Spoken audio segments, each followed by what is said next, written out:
Olá, voltando aqui com vocês para mais uma videoaula. Conforme falei na aula passada, ao final da videoaula passada, hoje nós vamos conversar aqui nesta aula sobre metas e objetivos dos textos sagrados, sobre as metas e os objetivos dos textos sagrados. Ok? Bom, gente, vamos lá. A técnica de interpretação que estudaremos aqui nesta videoaula hoje nos adverte sobre o seguinte ponto: é preciso levar em consideração o objetivo do livro ou passagem em que ocorrem as palavras e expressões obscuras que não conseguimos entender. Este princípio, como podemos perceber, é a ampliação dos anteriores, dos princípios anteriores, nos casos em que não ofereçam suficientes elementos no conjunto da frase, nem no contexto, para remover as dificuldades e dissipar toda a dúvida nos estudos dos textos bíblicos. Então, o objetivo de um livro ou passagem bíblica compreende-se, sobretudo, lendo repetidas vezes com atenção e paciência, considerando ainda a ocasião e a que pessoas originalmente se escreveu tal livro. Conhecimento histórico aí neste caso. Em alguns casos, está no próprio livro ou passagem seus planos ou projetos, como, por exemplo, o de toda a Bíblia em Romanos, no projeto de toda a Bíblia, conforme está explicado lá em Romanos, capítulo 15, versículo 4 ao 2, E segunda carta a Timóteo, que está lá no capítulo 3, versículo 16 ao 17, e também o dos evangelhos em João, que o objetivo dos evangelhos, que está lá em João, no capítulo 20, versículo 31. E o das epístolas de Pedro, em segunda carta de Pedro, capítulo 3, versículo 2, e o de Provérbios, capítulo 1, versículo 4. Ok? Encontrado esse objetivo, por meio do estudo atencioso, ele será de grande ajuda para o esclarecimento dos textos aparentemente contraditórios e também para que possamos conquistar conhecimentos mais profundos das passagens mais claras dos textos bíblicos. Para um melhor entendimento a respeito daquilo que estamos conversando aqui, vamos nos valer daqui também de alguns exemplos. É evidente que as cartas aos Gálatas e aos Colossenses foram escritas em tempos de erros que os judaizantes procuravam implantar nas igrejas apostólicas. Por isso, estas cartas tinham como objetivo expor com toda clareza a salvação pela morte expiatória de Cristo, ao contrário dos ensinamentos dos judaizantes, que pregavam as obras, a observância de dias e cerimônias judaicas, a disciplina do corpo e a falsa filosofia, que era oriunda da cultura grega. Então, a cada passo, encontraremos no estudo destas cartas uma melhor compreensão se tivermos sempre em mente o projeto do autor do texto. Com mais inteligência, por exemplo, conseguiremos ler os Salmos 3, 18, 14, 34 e 51, se levarmos em conta a ocasião em que eles foram escritos e que encontramos no cabeçalho de cada um destes salmos.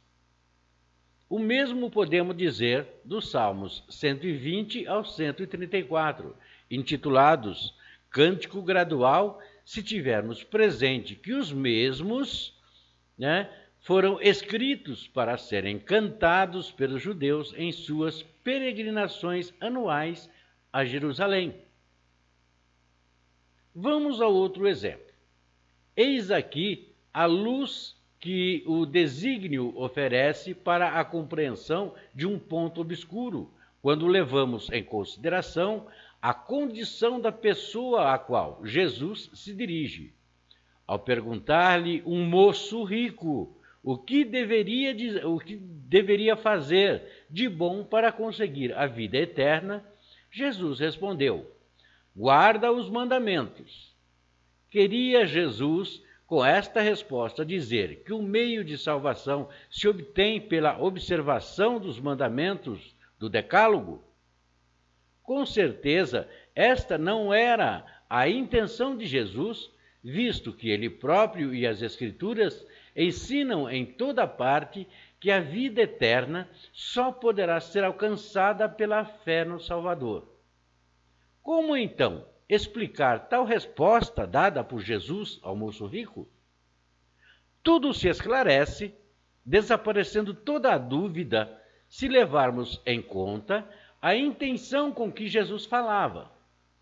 Sua intenção foi, evidentemente, valer-se da própria lei e ainda do novo mandamento de vender tudo o que tinha e dar aos pobres, para tirar o tal moço rico da ilusão em que vivia, levando-o ao conhecimento das suas faltas para com a lei divina e a consequente humilhação, objetivo que conseguiu fazendo-lhe ainda ver que era um pobre idólatra de suas riquezas, que nem o primeiro mandamento da lei havia ainda cumprido. A intenção de Jesus, neste caso, foi a de usar a lei como aio, conforme o dizer apostólico, a fim de conduzir o pecador à verdadeira fonte de salvação, porém, não como meio de salvação, motivo porque o remete para os mandamentos. Neste outro exemplo que veremos agora, veremos então, aqui neste outro exemplo, veremos como, levando em consideração o desígnio, desaparecem as contradições aparentes de um texto. Quando o apóstolo Paulo afirma que o homem se justifica pela fé sem as obras da lei, enquanto Tiago declara que o homem se justifica pelas obras e não somente pela fé, desaparece a aparente contradição a partir do momento em que tomamos em consideração os diferentes projetos que as duas cartas têm em vista. Paulo combate e refuta o erro dos que confiavam nas obras da lei mosaica como meio de justificação, rejeitando a fé em Cristo. Tiago, por sua vez, combate o erro de alguns desordenados que se contentavam com uma fé imaginária, descuidando ou rejeitando as boas obras. Paulo trata em suas cartas da justificação pessoal perante Deus, enquanto Tiago trata da justificação pelas obras perante os homens. Então, a justificação do homem carnal perante Deus realiza-se tão somente mediante o sacrifício de Cristo pelo pecado e sem as obras da lei, mas o ser justificado à vista do mundo ou da igreja realiza-se mediante obras palpáveis e somente pela fé que é invisível. Mostra tua fé pelas tuas obras. Este é o teor e exigência das cartas de Tiago. Esta é também a exigência das cartas de Paulo. Vemos então que somos justificados diante de Deus mediante a fé, mas a nossa fé se justifica diante dos homens pelas nossas obras. Portanto, harmonizam-se perfeitamente as doutrinas dos dois apóstolos. Na primeira epístola de João, capítulo 3, versículo 9, lemos que todo aquele que nasceu de Deus não comete pecado e não poderá pecar. Quer aí, então, o apóstolo dizer que o cristianismo seja incapaz de cometer uma falta? Não, porque o objetivo da sua carta é prevenir contra o pecado, pelo que está admitida a possibilidade de poder falhar ou de poder pecar, né?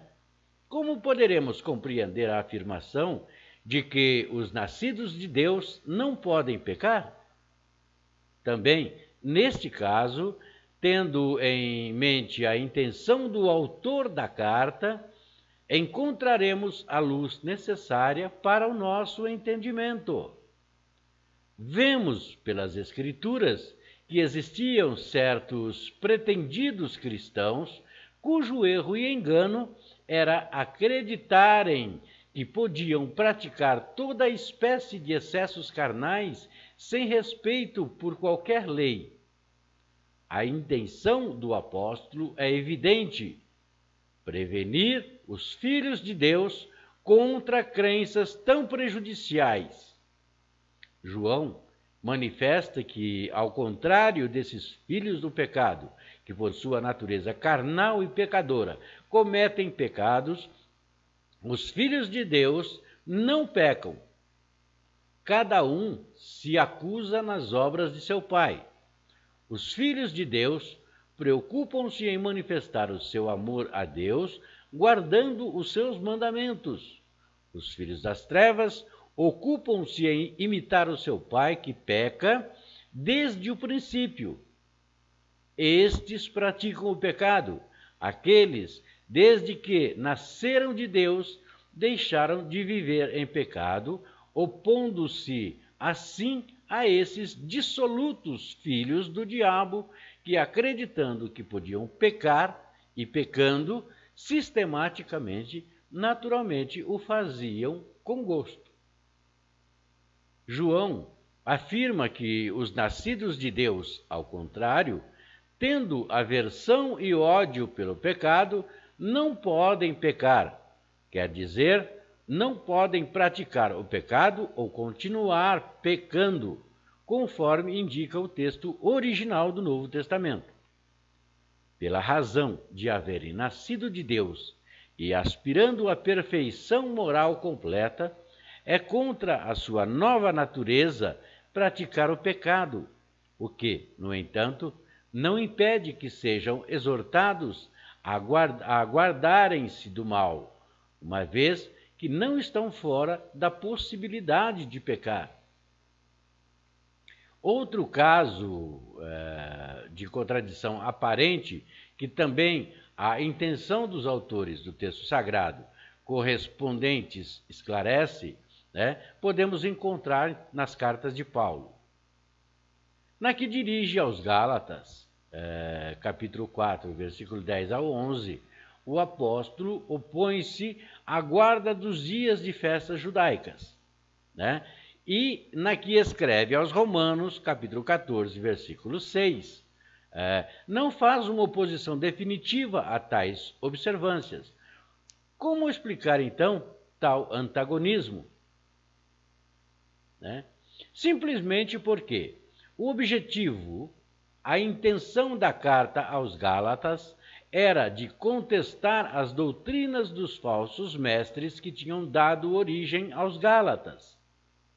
Tinham-nos ensinado que para a sua salvação, além de possuírem certa fé no cristianismo, era preciso guardar as práticas judaicas do Velho Testamento, com o que atacavam o fundamento da justificação pela fé, anulando, com isso, o sacrifício de Cristo na cruz.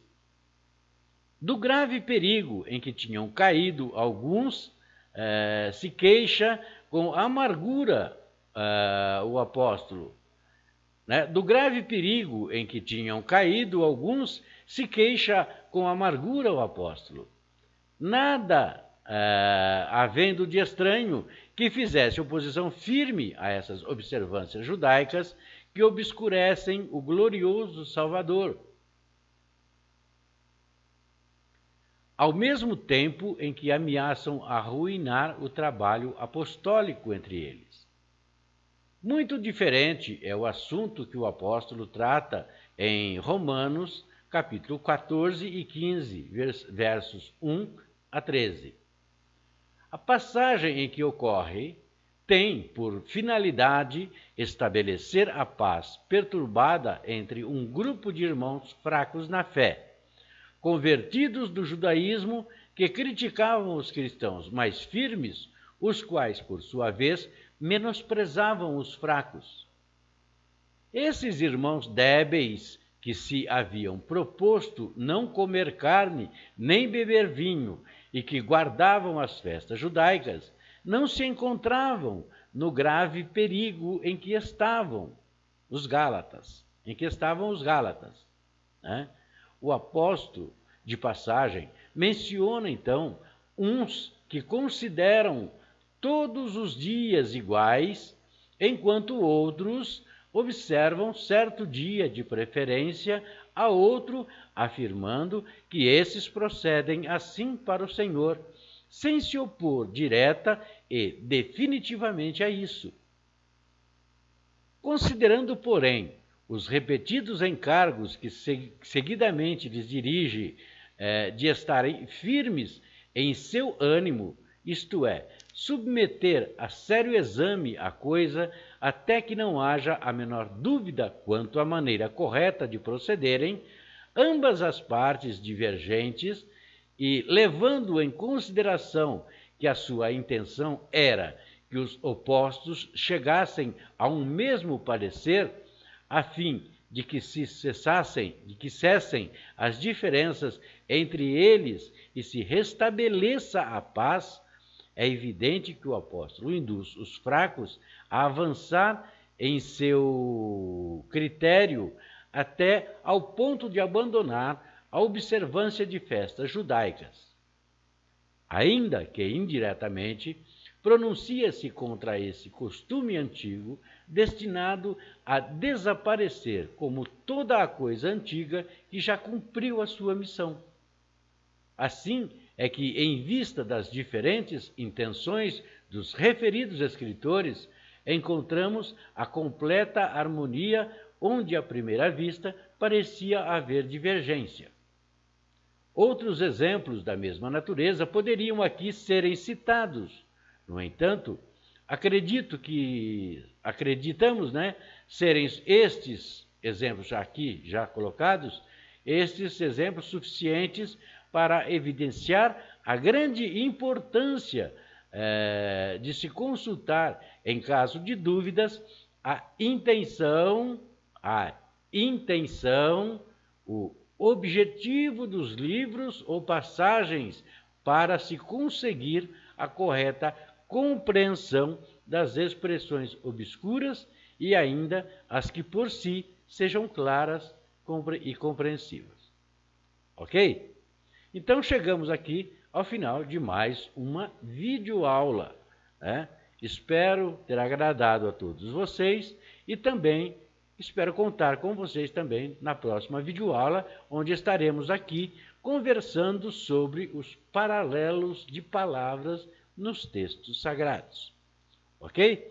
Bons estudos a todos e eu encontro a todos aqui na próxima videoaula. Um abraço a todos e até lá.